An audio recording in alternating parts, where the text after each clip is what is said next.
You are one of the few people I met who have been in the unicorn space and used the learnings to look into the impact space. I think we met in New York. That's Klaus Hommels introduced us. Feels like 10 years ago or something like this. Yeah. And I think you had this platform where you have several opportunities to funnel investments into impact-led or impact-focused ideas. And this was long before the sustainability hype. Now, 10 years later, we're in Zurich. Where are we standing around this? Where's your work heading to? Yeah, so thank you, Marco. When I started everything eight years ago, I was introducing myself when we were just waiting a few minutes before. As an entrepreneur, I made good money just running tech startups, so in the web space, in the mobile space, and in the social media space. But when I got enough, I said, just let's use this money and let's try to have this positive impact. That's when we met just the two of us. And the belief that finance can be a force of good was not super clear to me when I grew up. And I grew up in a world like just all of us here, where just finance was more a force of bad, and the Wolf of Wall Street was always the winner. What we know here, entrepreneurs, investors, that's finance is really key if we want to change the industry, the ecosystem. So I said to myself, let's do something positive with this, and we built blisce. Blisce has been the first B Corp. Everyone here, if you are in this conference, you know B Corp. We have been the first B Corp investment firm, and everything we are doing is regarding just an investment through the lens of impact. So that's, Marco, what we do. And there's this conundrum between doing good and making money.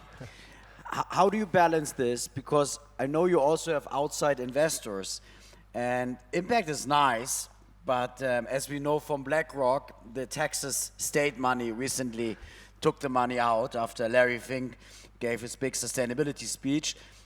Your investors want you to make impact, profits, or both? I love the question, because I think you, Marco, and myself, 10 years or even 5 years ago, when we were talking about impact, or when we're talking about impact funds, the funds were saying, we do impact, sorry. I said, why sorry? Sorry, because we will underperform. But no, that's what we do. And we are saying something very different. It's because we do impact that we outperform. We're doing it for 8 years, we have 25% plus net return, and we'll always outperform. Why? Because the entrepreneurs in this room and all the entrepreneurs who have gathered outside, that's what they want. They want to be successful, but they want to also just have a positive impact. And at the minute they can choose between our checkbook and another fund checkbook, they will most of the time pick ours because we are aligned with them. And it's everything, and that's what I changed in the past.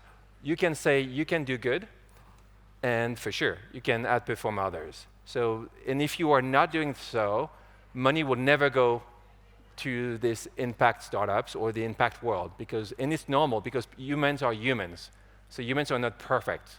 At some point, they want to have great returns, and we cannot explain anyone that's super nice, you'll give money, but you have less return. If you want to do those things, give donations, and then the money will really go a big impact, but don't expect returns.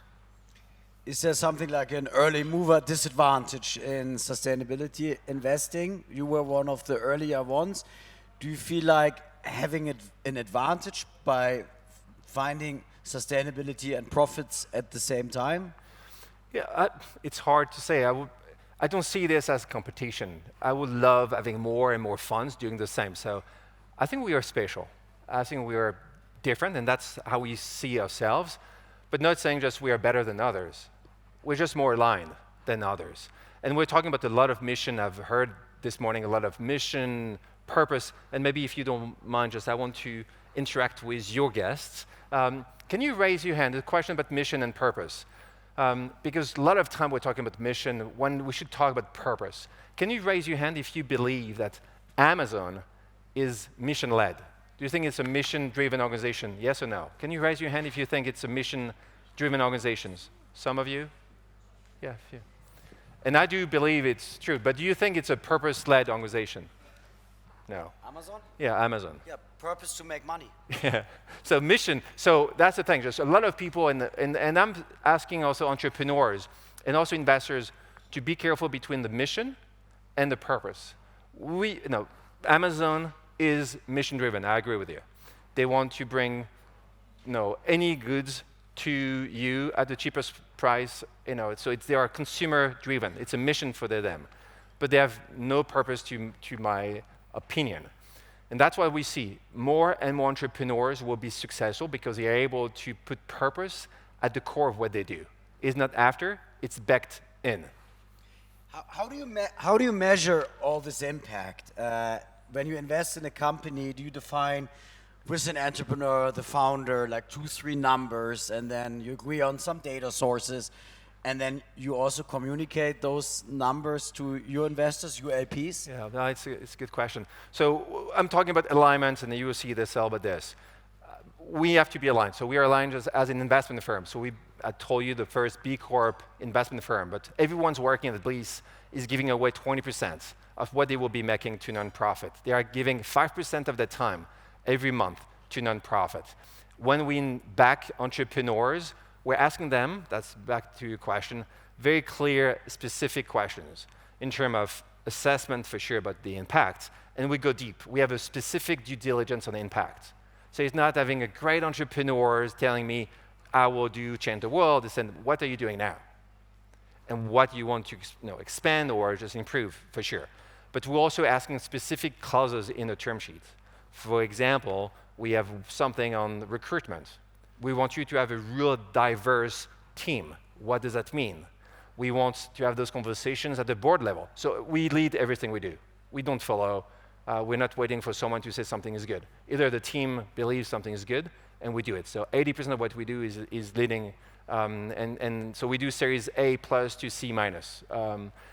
But in that case, we're asking as a board member that those conversations should be at least twice a year at the board, at the boardroom. So it's not a specific committee on the side. So it's core, it's what we do. And we do the same in terms of alignment with LPs. We care about our LPs, but we don't accept all the LPs in the world. So alignments is everywhere. It's not because you have money that you are aligned. And that's something important also to say. And do you lead transactions, investments, or you follow, or you are like a, now you have all these like group deals. Tell me how, and you say you're coming in at Series A, B, C. Yeah. What is the sweet spot deal also in terms of check size? Yeah, okay. So we have 2 different strategies. One on impact tech, so tech mostly direct to consumer. It's between A to C, put it this way. And we sign check between 10 to 25 million first check. We lead or we co-lead. And then when you have a climate tech fund, it's more A to B. We put between 5 and 15 first check. And same, we lead or we co-lead. Well, on the climate side, you have many, many startups here. Have you found already the one or the other interesting founder? Many interesting founders, for sure. Oh, yeah, big time. Well, thank you so much. Maybe one question from the audience, since you said we've never done that. Any questions? Yeah. Yes?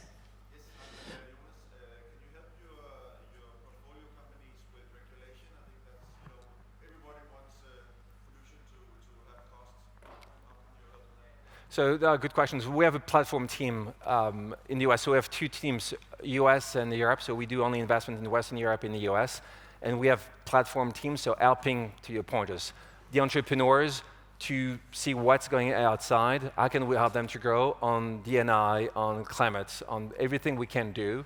And that's what we're always saying, and that's why we are very close with Marco. The world of today is a world where we can maybe find exits. I know we need to leave. If we can align what is our internal values, what are our daily actions. And for now, and we are humans, so we're not perfect, but I think if we can do more and more, and that's by buying the right product, backing the good entrepreneurs, taking money from the right investors, it's a daily job. Amazing.